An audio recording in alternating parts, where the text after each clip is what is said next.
আসসালামু আলাইকুম ওয়া রাহমাতুল্লাহি ওয়া বারাকাতুহু। একটা ছোট ঘটনা বলি। একবার রাসূলুল্লাহ সাল্লাল্লাহু আলাইহি ওয়াসাল্লাম মদিনার এক বাগানের পাড় দিয়ে হেঁটে যাচ্ছিলেন। সাথে কিছু সাহাবীও ছিলেন। হঠাৎ রাসূল থমকে গিয়েছেন এবং রাসূল বললেন যে, "এই কবরের বাসিন্দারা অতিরিক্ত কষ্টে আছে।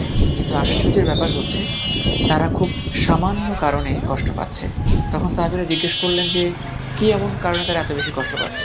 রাসূল বললেন, "তারা প্রস্রাব করে পবিত্রতা অর্জন করত না এবং একজনের কথা অন্যজনকে লাগাতো।" সুবহানাল্লাহ! এটা খুব সূক্ষ্ম একটা ব্যাপার এবং আমরা এটাতে অলসতা অথবা মজার ছলে আমরা এই দুটো কাজ করে থাকি। কিন্তু এটার জন্য যে কবরে কত বড় একটা শাস্তি আমাদের হবে এবং শুধুমাত্র শাস্তির ব্যাপারটাও না, ইহকালীন জীবনে আমাদের কিন্তু সামাজিকভাবেও আমরা খুব ঘৃণার পাত্র হয়ে যাই যারা জিনিসটা বুঝতে পারে। তাই এই দুটো জিনিস থেকে আমাদের বেঁচে থাকা উচিত।